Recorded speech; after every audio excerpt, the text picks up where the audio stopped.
já de volta com o cenário econômico para falar sobre energia, aliás, os desafios brasileiros para suprir a demanda. Nós estamos já na bandeira vermelha, você está pagando mais caro por isso. Hoje a bandeira vermelha 2, ou seja, aquela que você paga 5 centavos a cada quilowatt consumido.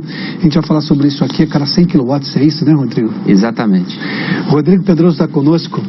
Rodrigo, seja bem-vindo aqui ao cenário econômico. Eu fiz menção aos desafios porque a gente está num momento de crise, ou seja, eu tenho uma demanda, eu não digo reprimida, mas ela está esperando para acontecer.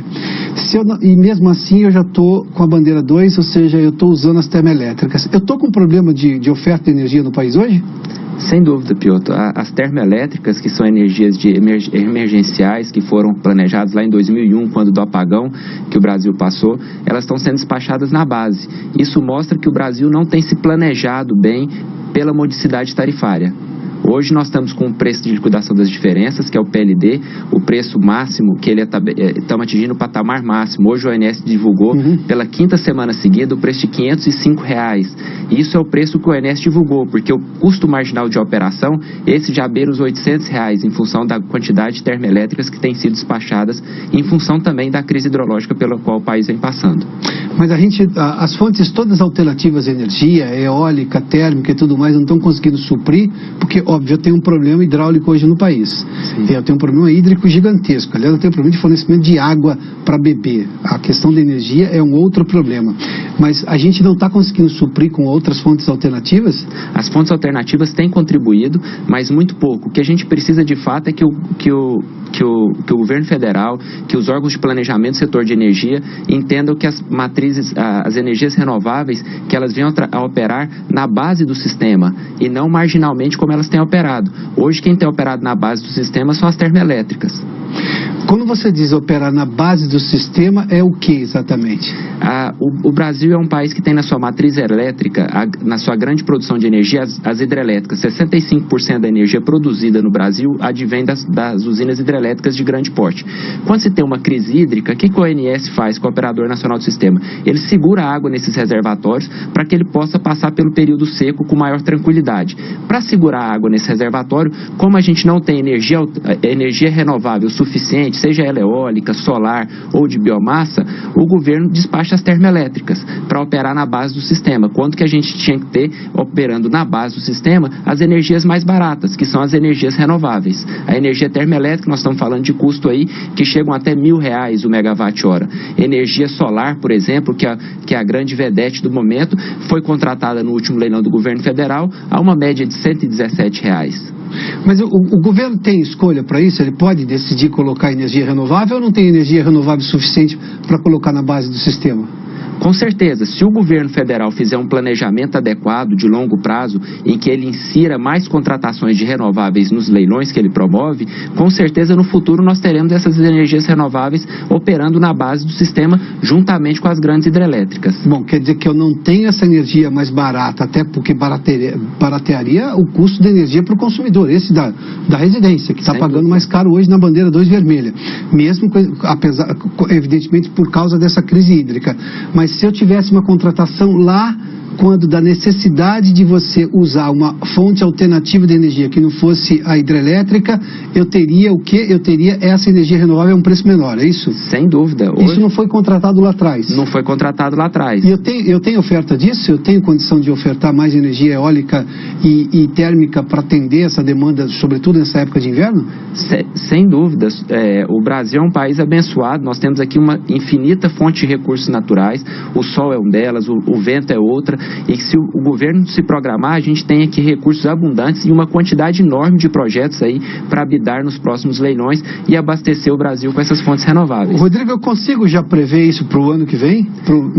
Supostamente, tudo indica, teremos, ou até porque é uma coisa cíclica, teremos de novo uma crise hídrica no meio do ano que vem. Eu consigo planejar isso para resolver o ano que vem já, ou isso demanda mais tempo? Isso demanda um pouco mais de tempo, mas de fato isso tem que ser iniciado. Claro. O governo tem que ser... Esse é o drama brasileiro, não se inicia as coisas. Exatamente, Piotr. Eu sou engenheiro por formação, mas como filho de sociólogo e professor, eu me procuro me aprofundar um pouco mais em alguns assuntos, fazendo um paralelo na energia, o que a gente acabou de viver no Brasil, por exemplo, com a greve dos caminhoneiros. É um fenômeno aí que foi teorizado pelo sociólogo Durkheim, que diz que a sociedade ela viola algumas regras para poder atingir suas metas. A gente vê isso muito próximo do setor elétrico hoje. Não faz sentido o consumidor, que equivale ao contribuinte no Brasil, porque nós somos mais de 200 milhões de brasileiros, e o país é praticamente universalizado no atendimento de energia elétrica, ele pagar e ter reajustado a sua conta de energia, a sua conta de luz, em mais de 15%. Minas Gerais, a CEMIG chegou a reajustar em mais de 20%, enquanto com a inflação no país, que a gente viu de 2,9%. Essa conta não cabe mais no bolso do cidadão brasileiro.